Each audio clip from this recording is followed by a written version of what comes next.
Reading of my memoir called Rebirth. I'm reading chapter by chapter live. I started at the beginning, so if you just stumbled upon this video now, you want to start at the beginning so that you have everything in sequence. I'm reading chapter 10 here. Again, if you like my story, please like and share so it reaches the people who need to hear it. And I welcome your comments and your feedback on the story. And make sure you subscribe so you know when the next one or the next chapter is dropping. Thank you so much for being here. So this is chapter 10, which is entitled Driving to the Hospital. I had a hard time reconciling everything that had just happened as I stood barefoot on the walkway, watching Amy's car disappear. The scene was in stark contrast to everything we'd discussed during the preparation meetings. And yet, a surprising sense of peace trickled through me now that she was gone. I was no longer desperate to flee, but I wanted to stay. Maybe someone else would arrive to help empty my bladder, but I wasn't sure they'd come in time. Finally, we decided Mauro would drive and my mom would sit in the back seat with me. We went to my mom's car parked in the driveway. Mauro opened the rear driver's side door and helped me in. That's when I felt it, a firm lump protruding beneath me. Whoa, I think Rocco's head is sticking out, I said, stunned. From the passenger seat, Mauro's mom turned to look at me. It makes sitting complicated, I said, shifting my weight and trying not to squash the baby's head. I perched awkwardly on the edge of the seat, slouched back with my knees jammed against the driver's seat. There wasn't much room to move, but a rush of wonder washed over me. Rocco was coming. No one had checked my dilation since I'd stumped up and down the stairs. I had no idea his head had dropped so far. Once I was settled, Mauro pulled out of the driveway. Almost instantly, it felt like we were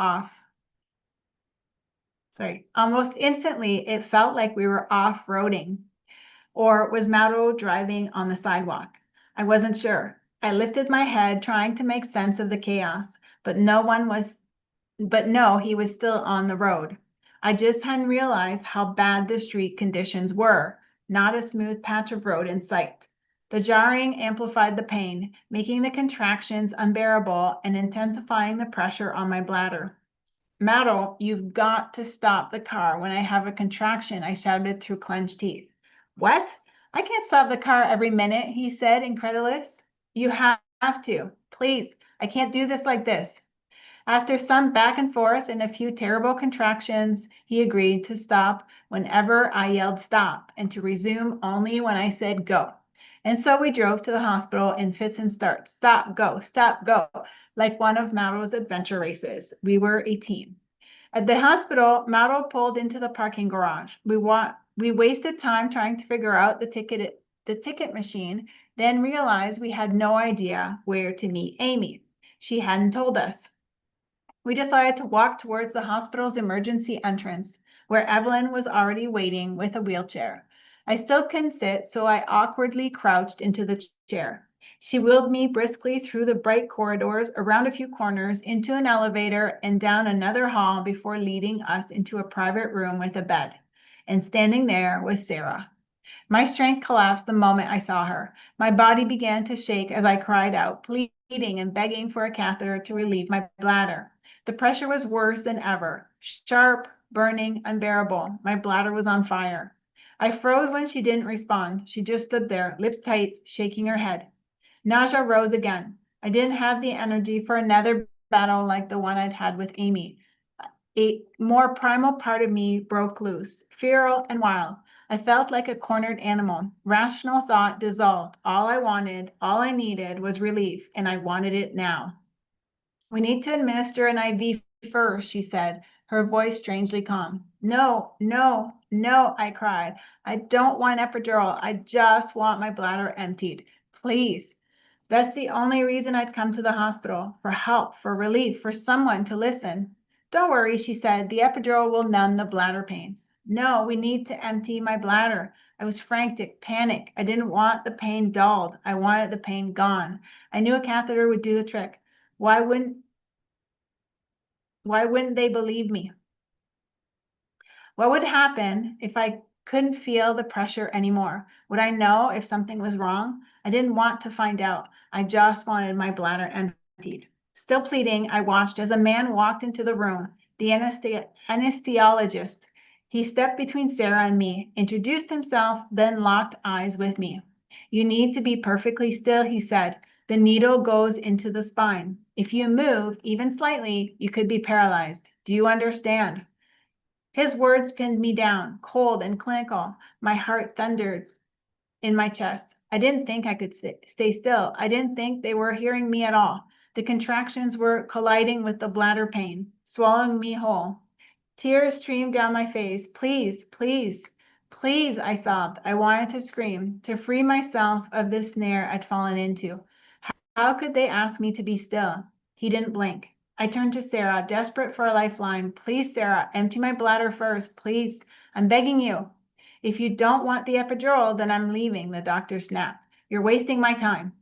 No, that's not what I'm saying, I cried, frantic. My voice felt thick, like I was speaking underwater. Please understand me. The pressure on my bladder is the problem, not the contractions. But his face didn't change. He stared at me like I was a nuisance, an obstacle in his way. He was playing a game, the same game Amy played, a trick for compliance. There was not even a hint of compassion in his eyes. He stared straight into my eyes, unwavering. Why was no one listening?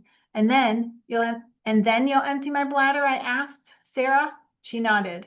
I sighed, willing myself to surrender. Can you please hold me? I asked Mauro, barely holding it together. Help me stay still. I can't do it alone. It's too much. Inside, I was breaking. I couldn't fight anymore. I just needed to survive. He nodded and stepped close, his hand steady on my arms.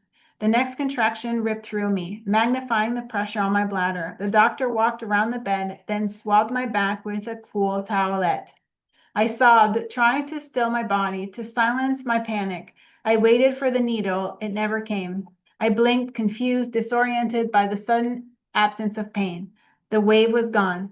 For hours, my entire world had been contractions, and now nothing.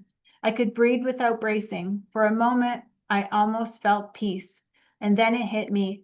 The bladder pressure, stark against the surrounding numbness, surged forward.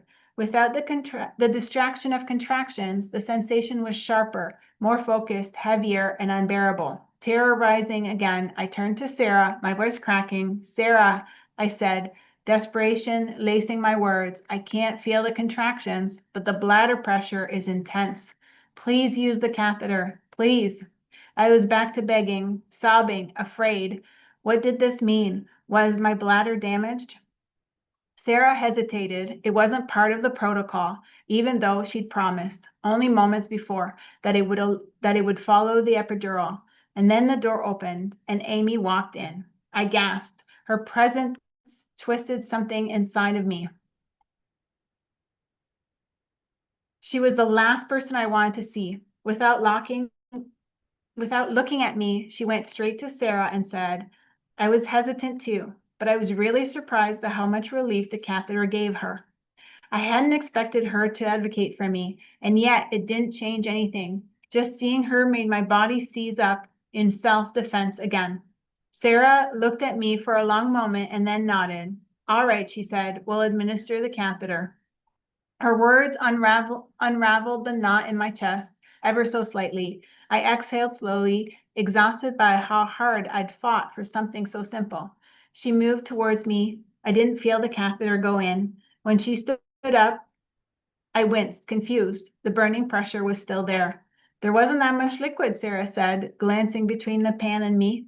How could that be? Why was I still in pain? Another wave of pressure hit. I closed my eyes, trying to stay present, to breathe through it. Questions flooded my mind. Was something wrong? Was my bladder damaged? Then the door opened again. 3 women walked in, obstetricians. They moved in unison like angels in white. Each wore a matching hat, face mask, and gloves. They smiled at me through their eyes and bone white uniforms. They introduced themselves one by one. I could see their jaws move, but the sound felt far away, muffled before reaching my ears. Their presence filled the room with light, and a sense of peace descended. The head OB moved to the back and spoke quietly with Sarah. She's having difficulty because the baby is in a posterior position, Sarah explained. I furrowed my brow. Difficulty? I wasn't having difficulty. I just wasn't fully dilated yet. The OB stepped to the end of the bed and without warning, inserted her gloved hand inside me. I couldn't feel it, but the sight jarred me. The room, the lights, the numbness, it all pulled me into a dreamlike state. I felt like a spectator in my own labor. She withdrew her hand and turned to Sarah. The baby is in perfect alignment, she declared. Sarah seemed to fade into the shadows of the back of the room. The OB nodded at me, then turned and walked out, moving with the same synchronized precision as when they had arrived. Sarah returned to my side. Try to get some sleep now, she said. It'll still be a little while before you're ready to push.